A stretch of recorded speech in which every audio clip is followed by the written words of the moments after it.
that early awareness and making those early changes.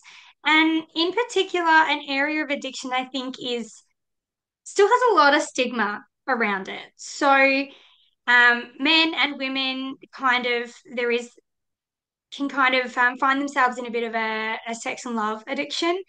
And I think there's a lot of misunderstanding around what that actually is. And I think I just want to be a bit of a voice to say, I'm here, I've been through it, I understand it. There's a lot of us out there. And no, it doesn't mean that you're a slut. You're not, just because Yeah. you've got this addiction. And I think that's where the big stigma comes from. Hi, everybody. Welcome back to Everyone is Addicted. Today's guest, Rachel, has graciously come on to share her experience and knowledge with addiction. So, welcome, Rachel, and let us know a little bit about yourself. Jasmine, and hi everyone. Thanks for having me on. So, yeah, look, I think I just want to be here to talk a little bit about, I guess, the early stages of addiction before it really gets too heavy. That early awareness and making those early changes. And in particular, an area of addiction I think is still has a lot of stigma around it. So, men and women kind of there is can kind of find themselves in a bit of a sex and love addiction. And I think there's a lot of misunderstanding around what that actually is. And I think I just want to be a bit of a voice to say, I'm here, I've been through it, I understand it. There's a lot of us out there. And no, it doesn't mean that you're a slut. You're not, just because Yeah. you've got this addiction. And I think that's where the big stigma comes from. You're a slut, or for many men, you're a legend.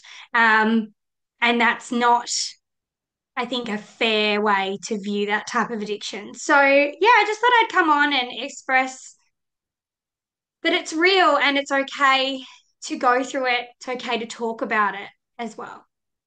I totally agree 100% because you're like, especially in high school, like being called like a slut, you're so like because I got bullied, right? So like that Mm. word just cuts like a knife. Even if you haven't like I at that time I hadn't slept with anybody and they would call me a slut all the time. Mhm. And it would just cut me with a knife, but that starts the stigma right there when it really doesn't matter what I do. And if I was a guy, like you said, everybody like, oh well, look at it. Like you know what I mean, right? Like legend Yeah. per se. I don't know. I mean, I did interview a man that was a sex addict and he had a lot of shame attached to it, but I think it's different people have different like experiences with that kind of thing. I don't think a lot of men even come to the realization that they have a sex addiction because they're kind of celebrated for it, you know? So Yeah, I agree. for women it's so much different, right? And we're chasing it for different reasons too, right? Yeah, 100%. So, um, a few years back, it'd be close to 10 years ago now, I kind of came to this realization while watching a TV show about Sex and Love Addicts Anonymous. And I was watching every episode going, oh my God, that's me. So I started looking into it to be like, is this actually a thing? And I had been through this journey of constant misdiagnosis of mental health Same um, here. for, since my early teens, because I was just this teenager screaming to be heard because I had gone through childhood trauma. I'd gone through, sexual trauma as a child. So from an early age, I was really exposed, I guess, to that kind of world. And then, you become this young teenager and you go through all the hormones, the changes, and young boys around you, and you're suddenly interested in, impressing somebody else. And young teenage boys, they're raging of hormones and they talk about all that kind of stuff. So then you start thinking, right, well, I need to get my boobs out there, notice me, and flirt and make inappropriate jokes, make myself seem easy. And I was the same. I was a virgin up until I was 18, but I was very flirty. kiss lots of boys at parties because I thought that that was what they wanted of me. Mm-hmm. And that's because from a young age, that's all I was kind of taught. That was my worth. So I just fed into it. And then because I was making myself this flirty, bubbly girl that conformed to what the boys wanted, I did. I got the label of being a slut and all this stuff. And I was actually very innocent. And that's so I hate that word. It is a trigger word for me. Mm-hmm. Um, Same but here. yeah. And I remember being told when I was like 15 that I was on a hit list. So for the boys at my school, a hit list was like, like a tap that Mm-hmm. list. Like, and I'm just thinking in my head, how am I on this list? Like, I don't do anything. Um, but at the same time, I was constantly put down for my appearances and all kinds of stuff. So it was this really weird, like, do you want me, Mm-hmm. not want me? How do I make you want me? And I think that just kind of fed throughout my life, until it got to the point where I said, no, I've been through enough of this. And I actually think that I am so desperate to be loved. And I think so low of myself that I am just giving my body to men. Yep. Um, and in order to do that, I was drinking a lot because I think I needed to numb myself a little bit from the idea that I was just handing my body over. Like it was like how I dissociate. If you get blind drunk, you're Yep. completely out of it. Then when you And wake up, you have that regret, and that yeah, like you're just like, I'm never telling anybody this, and then the secrecy, yeah, which is your secrets, only just keep you sicker, and then makes the cycle continue. I guess. Well, for me, yeah, anyway. yeah. Oh, yeah, 100%. Or like, there'd be that one person that would be like, oh, guess who I like effed on the weekend, and then suddenly it came out to the world, oh, Rachel's been a slut again. It got pretty bad. And yeah, I had a lot of like nasty messages and things that I'd often get on social media calling me out. Sometimes people just said they'd slept with me, but I hadn't. I didn't Oh even know who they were. wow. Yeah. That's one where oh wow, I'd be like, I oh. was fuming because I'm like, who is this person you're talking about? Who are you? I don't know your boyfriend. I had nothing to do with him. And I'd just be getting called out. Like I literally just it was like I got labeled a slut and then everyone was like, great, well, we're just gonna make you the town slut. Mm-hmm. Um and yeah, sometimes I literally just fed into it. I reckon more often than not, I would go home with a guy that I really wasn't even that interested in. It did put me in very dangerous situations where Yes. people thought they could invite friends along. Yep. Um, that was unfortunately something that did happen. And I guess for a long time, I put that on me. I gaslit myself. And I was like, you did this to yourself. You went back to his house, you did this to yourself. You What know? happened to me was that I had gone after a buck and doe back to like some guys' houses. They assaulted me. I told Mhm. one of my friends that was male, and he knew me well enough to not think of me that way. And he confronted them, and they're like, "Oh, well, Jasmine's just that way. That's just the way she is." And so, like that, Yeah. I totally understand that feeling. Like, Yeah. ugh, Yeah. gives me chills Yeah. thinking about it. I remember telling my best friends. I'd been best friends with them for years. They actually kind of turned on me. They told other people, and that's when I guess the online abuse got really, really bad. I ended up deleting all social media for quite a while. Probably a good Um, thing for your mental health. Jeez, yeah, I didn't think of that because I am a little older than you, right? So the when I was doing that stuff, we didn't have as much social media, right? yeah, social media Just was coming really, out. I think it was sort of in that newer stage. Like Facebook was relatively new when I Mm-hmm. was 18. MySpace was sort of on its way out. Instagram and that weren't things. Yeah, yeah, Um, exactly. it It was was all just Facebook. Facebook. Yeah. Yeah, yeah, it was all Facebook. I'd hate to think what it would be like now. with TikTok and stuff like that. That I kind of worry about my terrifies me. children. Yeah, 100%. And that's why I think, being very honest and open about this stuff, especially for young women, I'm very passionate about for them, knowing Hmm.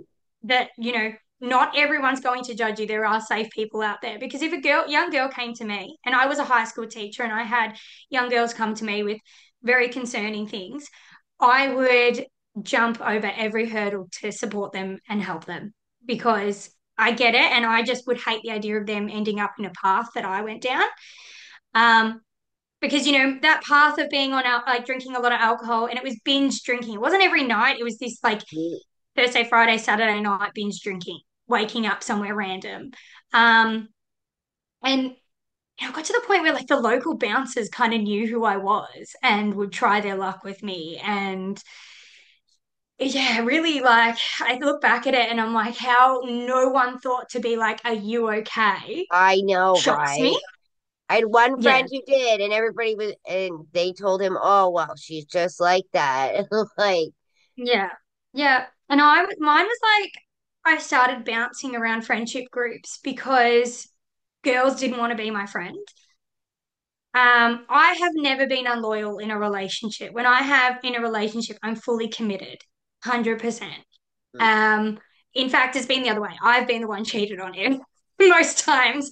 Um, I've never ever actively made myself the other woman either. Because if I knew yeah, somebody was in a I relationship, no, if you don't want to be with that person, you need to be brave and make that choice yourself. Don't hurt her. and But I don't want the karma that that brings me because I have the yeah, knowledge of it, you know? yeah, exactly. And I have morals. Yeah, well, that's what I mean. Like, Um, I feel bad for the woman too, right? Like, it's not like, you know what I mean? I don't might not know her, but I'm like, if that happened to me, I would feel like crap, yeah, right? yeah. But in saying that, I had plenty of guys that wouldn't tell me the truth. Hmm. And, I didn't have them on social media or whatever to know who they even were. So, the next thing I know, I'm getting messages and abusive phone calls from girls saying that I've effed their partner. And I'm like, I had no idea. He didn't tell me anything. He said that he was single, and it was. So I'd get into those situations as well. So not just situations in the moment with guys, but situations where I actually became afraid to go out at one stage because, like, I had a girl physically attack me in a nightclub, And see, that's and I not had no fair. idea who she was. That's not fair because the women always blame it on the other women and they go after the other women, but they don't like like the man doesn't get the brunt of it. It's the woman. Like my Yeah. like just for instance, this happened to me a couple weeks ago. My friend was sleeping with a married man. I didn't know he was married. I don't know him. Do you know what I mean? His Yeah. wife, because she had her trailer parked in my house. His wife didn't know well enough. She thought she lived with me because her trailer was there. Um, his wife showed up at my house at 7 a.m. banging on my door, screaming about my friend doing this, and I'm like, why aren't you yelling at him? He's the one who did all of this. Like, yes, He's the one that she played her lied, part, and but you're at my house freaking out on me who has no part in this. Why isn't he in trouble? Like, that's not fair. And I can yeah, only imagine how scary that must be for would have been for you like just because of that, right? yeah. Women can be It was terrifying. So I would drink more, numb it. mm-hmm. Um, because what else do? You just numb yourself. It's the only way you know how to cope, really. So, my life sort of revolved around going for runs to the point where my body didn't want to keep running and drinking. Yeah, and pretty and much. and I was studying at the time, so I would heavily invest myself into studies. I was quite a smart.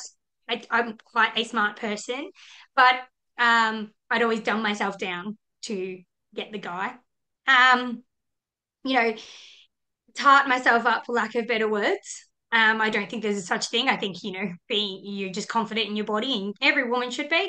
But I'd sort of get the cleavage out and the short, tight skirts and wear close to Ew. nothing on a -1 degree day or night. And I hated I would those dumb myself down. days.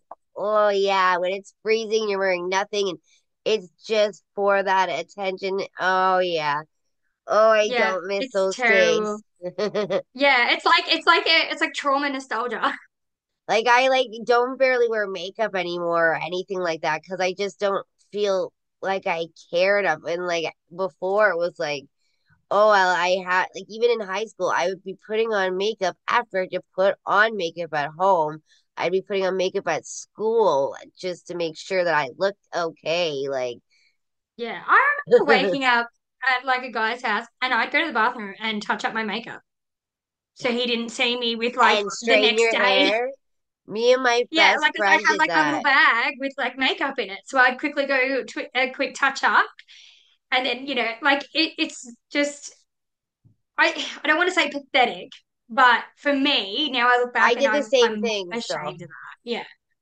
Um. I and my best friend did the same thing too. She'd leave the hair straightener on, and just in case I came up after, like her mom was always gone, so we would have voice over, you Yeah. know, You and always had one friend that would have the available house. mhm, Yeah. and we would leave the makeup and the hair straightener on so that when we got up in the morning, we'd make sure we got up before them, that we looked perfect when we woke up, and it's just to make them want us still, and not think, oh, look at her in the morning What or did I bring whatever. home? Yeah. Yeah, exactly. Um. It was pretty toxic though. Very toxic. I guess, young adulthood of going out. And it was a very obvious pattern, repetitive pattern of doing that every weekend, unless I had a boyfriend. If I had a boyfriend, fully committed to them, I never did anything inappropriate like that. And then, yeah, I got to a point after, so after I had breakups, I've had two, besides I'm now married. Before him, I had two boyfriends. One was like, that first love of your life. And I look, I won't say that I don't love him. I love him because he was at first love. And we have a lot of beautiful memories together, but there's no romantic love for him. And I just wish him all the best in life now. Um, but when we broke up multiple times, because it was just one of those relationships when we were younger, I went into, I guess it was like I felt so rejected because it was always him leaving me and I felt abandoned. So I just went into full, like within like a day of being broken up, I was on like, I think Tinder was brand new then. I was on Tinder. That was the only one there was. You had plenty And of I was on fish. Tinder. Yeah. Oh, yeah. No, I never used that one. But yeah, I do know that that was the one, but I only had the Tinder. I guess it worked, so I didn't bother looking elsewhere. And I'd go out and I was just straight on the town, straight into meeting boys, going home with boys because I was like, someone needs to want me. And Also, the then same thing is I want to move on first because I, yes, you know what I mean? Like making I like, wanted to do better out of the mm-hmm, breakup. Yeah. Um, it was pretty dangerous, really, like the situations. I could have been in a lot more trouble than I actually was in many scenarios. mm-hmm. Um, but I guess it even like, there were times like I'd get in cars with guys that were blind drunk and let them drive me back. I know, and I never thought about it And I'm either. like, that's mortifying. And I didn't even blink an eye. But I Mm-hmm. know that that's so wrong. And I think when I'm sober, I would never, ever in my life do that. I But because I went wasn't, I once slept with this guy to get a ride home, and then he passed out, and I had to steal $20 out of his wallet so I could take a taxi because he was supposed to drive me home. And he passed mm, out, and I had to like so. And then you like, why aren't we thinking about these things? Like, it's just so dangerous, but it's so because there's a piece missing in its. You have to yeah, there's a it's a piece piece missing. Yeah, for missing. sure. That's how I feel about it, anyways, for my Yeah. lifestyle of that, like the I think drinking and the doing that. my Yeah, self-worth was completely missing. And the way I felt like I was worthy was by making myself what men wanted of me. Because from a young age, that was it. I have memories of being a teenage girl after a party, and I just wanted to go sleep. And, guys crawling into the bed and sort of making me feel like I had to fool around with them a little bit. And this, I remember one in particular, he had a girlfriend, and I was like, there was rumors everywhere about me, and he had told me, like, very obviously that he did not have a girlfriend, and even had his mates validate that he didn't have a girlfriend, but he did. And then he ended up in a relationship with a different woman that I had never known years later. And I happened to see him out, and he was pleasant. He actually came up to be really nice and be like, "Hey, look, I was a real jerk when we were younger. I shouldn't have done that to you." I respect that because, people Most make men don't mistakes, do and that. it was actually really kind, and it was quite a bit of closure for me for that Hmm. scenario. But his new girlfriend was there. She went off at him for talking to me because I had been the other woman before her in a different relationship. Me and this woman happened to share a mutual friend. Well, that mutual friend was one of my best friends. I now don't talk to that best friend. And I had nothing to do with her relationship. I just, at one stage, like years before she knew this man, had been the other woman. It's weird to me that Um, women can be just so cruel. because and it's like they're going through the same thing that like we like experienced. You know what I mean? It's like, well, if he did it once, he'll do it again. And oh, well, if he liked her, you know what I mean? Maybe he'll go after her again, Like you Yeah, it's just this it's not irrational thinking, you know what I mean? Because yeah. you just don't trust I the get it. They're person. seeing pure rage. I mean, this particular situation where I had nothing to do with her was weird, but I get it because you're seeing rage. There's this other woman. I 100% I would be raging at the other woman too, but I'd be more raging at the man. But for Yeah, some exactly. reason, and I don't know whether it's like they've managed to manipulate their way around it, or, you've just got like this woman just has so much love and infatuation for this guy that maybe she believes him when he Well, says it was like she came on to me. I well, mean, it's like how you know, you he know doesn't how we just were end up in me for no reason, but Well, you know how we were talking about like how you don't want to be alone, right? So mm, it's like they don't want to let go you don't want to let go of that relationship. So it's easier to get mad at the woman than the man because you could lose the man, but the woman doesn't matter to you, right? and look, I've been cheated on and I've let Oh, and him it's get away not with it. I've never fun. been nasty to the girl but I have I've felt rage or anger towards her, but I've never been outwardly mean. But I've definitely let guys get away with cheating on me in multiple ways, emotionally, physically, all of it, because I'm too scared of losing. I was too scared of losing them. That happened Like to I me in finally found this college. love and I need to hold on to you, and it's okay. Maybe I pushed you to do it. Do you know what I mean? Like, or Mhm. maybe I haven't been giving you enough of myself. Like, so I would actually often resolve arguments or those situations by giving my body to them, Mhm. because that was solving the Yep. problem and that was bringing back the love. So along comes this TV show after I break up with my second boyfriend, who was not a very kind human. Um, and he had a lot of insecurities himself. I hope that he's no longer trapped in his anger, but um, he was very trapped in that anger. And he would often accuse me of things that I had not done. You sound Um, talking from the same book that I like. yeah. Yep. Um, and he had his own addictions. And to please him, I often joined in those addictions, um, because it was like, okay, well, that'll make you love me. So, um, that makes you happy, that makes you want me, that keeps you around. I can't be alone. By this stage, I'd been told I had borderline personality disorder, which I've later been told I didn't have, and it's been re-diagnosed as complex PTSD from childhood, which anyway makes a lot more sense. Mm, But I have that got too. rid of got rid of this boyfriend. It was not easy. Things did get quite nasty. It got to the point where I went, all right. know my safety is really at risk here. Hmm. Actually, it was more my safety of my dog. I was so worried for my dog because I thought he was going to hurt this. She was like an attachment of me. I thought he was going to hurt her, Yeah. and then I remember thinking, if you could hurt her, you could hurt a child. And so I ended up, I had to coerce the situation to get him to leave because I didn't know.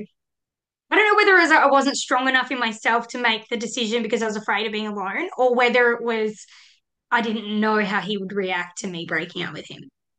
So, anyways, we ended up breaking up, kicking him out, and then I found that show that had the Sex and Love Addicts Anonymous. So I started looking into if that's a thing that we have down here. And I had met people in NA and AA and stuff before, but I'd never heard of, like, we call it SLA here. So I don't know Mm. what you guys refer to it as, but we have it, it's called SLA.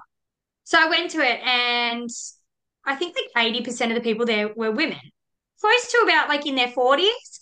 And they had sort of been through those tumultuous relationships and throwing themselves over and over at people. So I was quite young because I was only about 25. So I was quite young compared to some of them. And they all kind of took me in very motherly and big sisterly Hmm. because they were like, wow, you figured it out early. Um, so everyone was like so wonderfully supportive. I found it hard to get to it because I live a little bit far out and they were all very city based.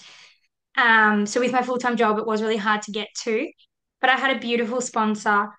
Um, she ended up, I believe this was years ago, I think she's found herself some happiness, which is amazing. Um, but yeah, and then just listening to their stories and hearing them all, it was like just hearing myself. Well, that's just Just like them listening to you. I'm like, I'm listening to myself. Like, it's it's crazy. insane. It's insane. And I suddenly didn't feel alone. I suddenly didn't feel like I had to be throwing myself at people because, other people understood where I was coming from. This wasn't just me being insane. This wasn't just me being a slut. The other word I hate is crazy. Oh, that is a trigger word. This was not me being crazy. Um, Yeah, this I is don't like being me. called crazy either. Because I like No. you had like the relationship the last one you talked about sounds very similar to the one that I had, and I got called both of Mm. those things by him multiple times. So it Yeah, was for just having really, feelings. yeah, and I can't. It just makes me cringe thinking of that too, right? And I also had the fear of my safety, so I same thing. It was very hard to leave. It took me longer than it should have, and Mm.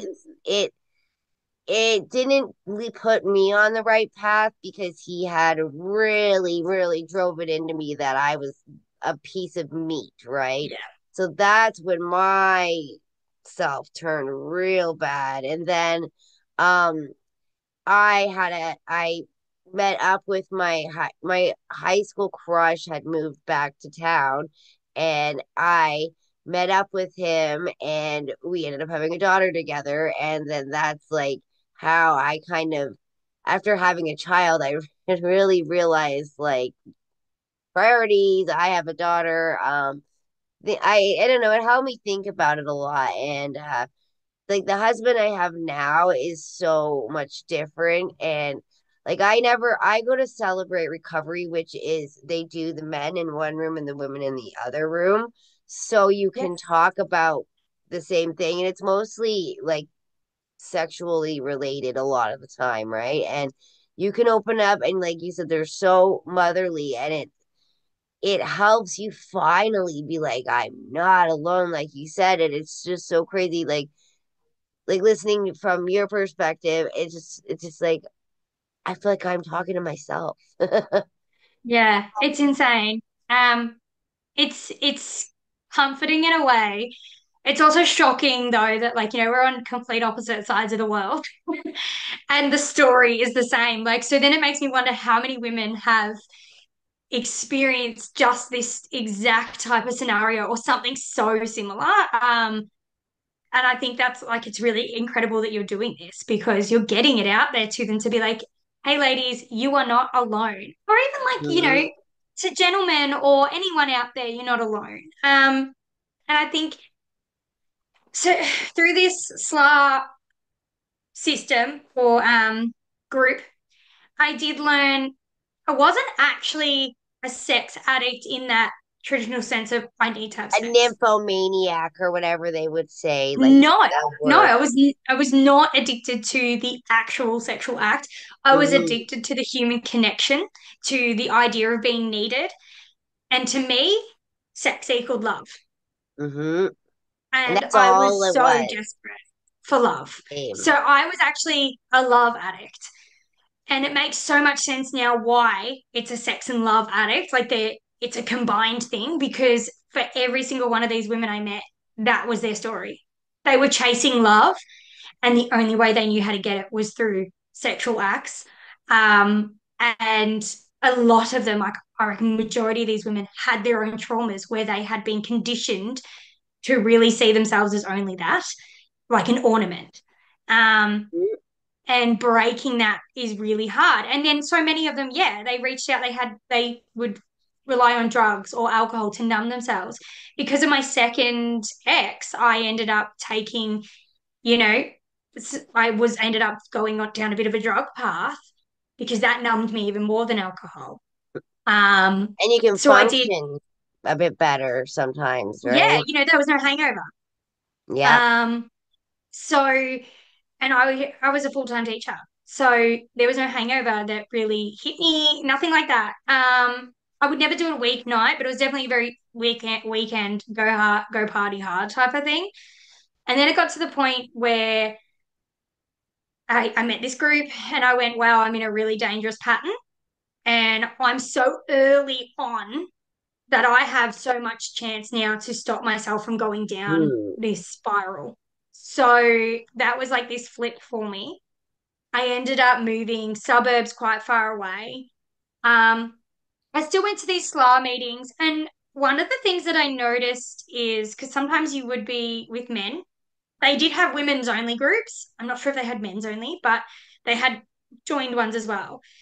Um, now, going to a sex and love addicts meeting with men and women is a very different experience because I think some men are so early in their recovery that you do become quite vulnerable. If you're early in your like recovery as well, or your Happened to me realization. in AA. I did what they call 13 stepping, or when I first went to AA because I thought it was an alcohol problem that I had, and that's why I was doing these Mm, things. And then I met a guy, of course, in AA. So no, it wasn't yeah. a drinking problem. Well, I could have easily ended up down this path with this male sex addict, and he was much more on the sex addict side, because he would often talk about his need for that euphoria he felt with sex. So his was more the pleasure of it Hmm. than the connection of like human connection. But because I had these beautiful women around me, I think they instantly saw the vulnerability, and it was like they swarmed to protect me like mother hens. They were just I incredible. wish And they now. were like, yeah, they were like, you cannot come back to meetings with men and women. No, you cannot do it. And there was very few men there that were there for the same reasons that the women were. So, and I'm not saying that men out there that have a sex addiction are all these horrible like men with sexual needs and desires. I don't think that is the case at all. I think it's very amazing that they are there working on themselves. Hmm. Um, and I get it. It's just for them, they had a different connection to the addiction than I did. Um, and then I slowed down going because the 13 steps just didn't, I wasn't resonating with it. I think some people really, really resonate with the program. And they And for me, I really just didn't. stick to those steps. And I'm the same way. I'm not like the steps aren't really, I don't know, I don't resonate with them either, right? I had to find No, my own way, um, same. kind of thing, right? And I I think think, that's another thing too, right? It's like having you even say that it shows we all it's not one size fits all no matter what the no. addiction it is you we all have to heal in our own ways, right? So Yeah, it you can't say, oh, like that's what happened to me with AA was, oh well, you're an alcoholic, you go to AA, right? It's not like there was anything else that's so, offered to me.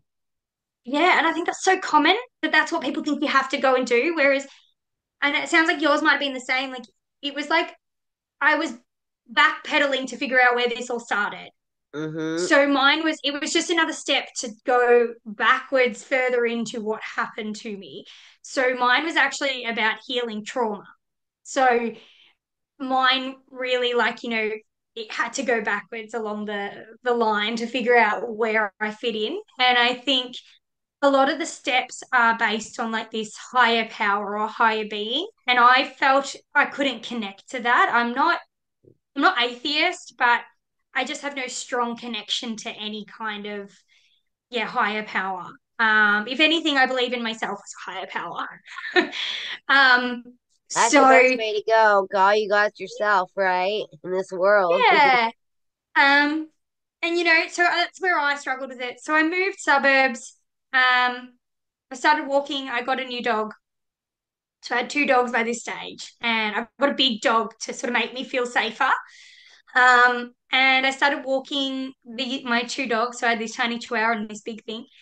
And I met someone walking the dogs. He had a puppy, who was walking his puppy around. We just kept crossing paths like every day. I later found out he was deliberately going at the same time every day, hoping to cross paths with me. Of course. Um, so we are now married. Well, at least it And ended well. yeah, and look, I reckon our first date, I laid it out there. I literally just went, this is me on a plate. Take it or leave it. And because I did that, by the time we got to our second date, I actually physically threw myself at him. We had a drink together, some pizza, and I physically threw myself at him like, take me, have me, you can do what you want with me. And he wouldn't do it. My I could husband tell did that I could tell too. his body wanted to, but his mind was stronger, and he was like, no. And it makes me wonder if I hadn't have been honest, Well, my would he husband, have taken the opportunity? I don't think so, because my husband on our first date, I literally stripped down naked and ran around begging him to sleep with me, and he wouldn't do it. And he didn't know anything about my past, really. And he still said no. Oh, And so, you know what? There is good ones out there. So I bet you he probably still would have just said no because he wanted more than just one night, you know? that's so nice. Well, that's really And I bet sweet. you See, it but would I have did been the the same thing. same. I threw myself at him, like every part of me. I was like, here I am. And like I was a very fit, active young lady then. So I was very body confident, that's for sure.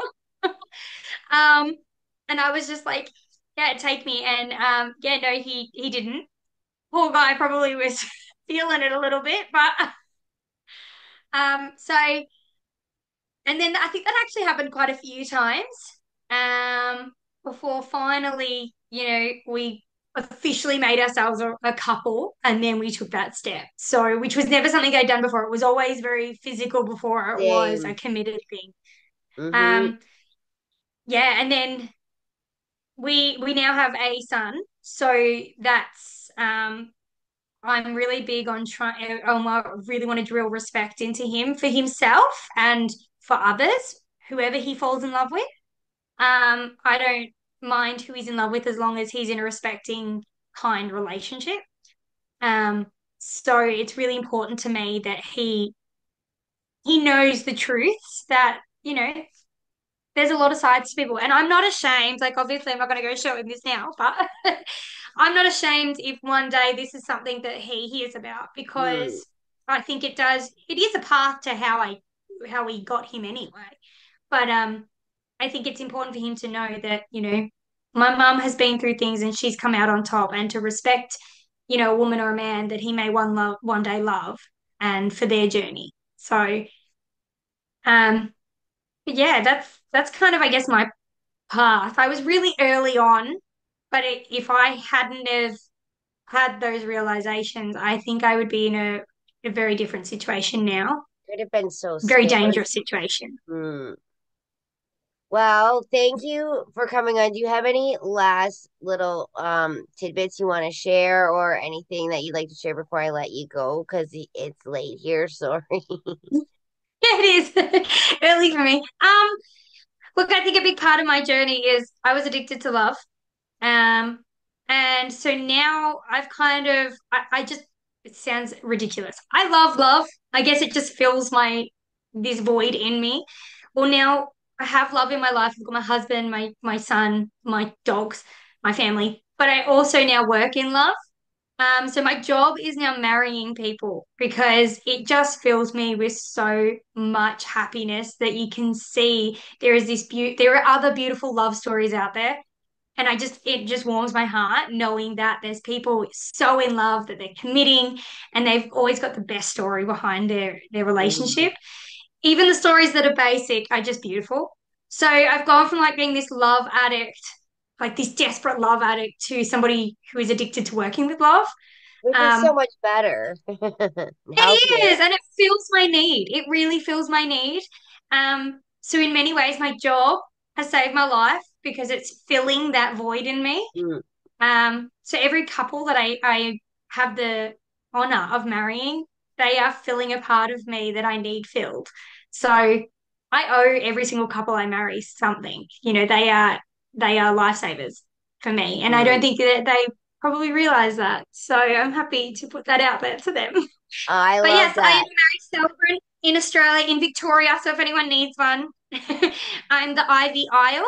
I'm now on Instagram as the Ivy Isle underscore Rachael Unveiled because I am going on a bit of a truth journey to share, well, my truth. Well, I love that. Thank you so much for coming on and sharing so honestly because I know how hard it is to be this honest about certain things. So I appreciate it. And I think that it helps other women because they know they're not alone. You know what I mean? So I Yeah, appreciate it so much. So yeah. you There's have no a such good, thing as a slut. There's yeah, no such there you thing as a slut. go. Well, you You have know, a good rest of your day. And I gotta go put my kids to bed. totally I'll get talk. it. Yeah, maybe I'll have you come back on in like a week or two or something. We'll talk a little more just because I have to put them to bed. But Totally fine. thank you so much for coming on. I appreciate it, and you enjoy the rest of your day. Thank you. You have a good night's rest. Thank you. Thank you so much. I appreciate Bye, it. Jazz. Bye, everyone. Bye.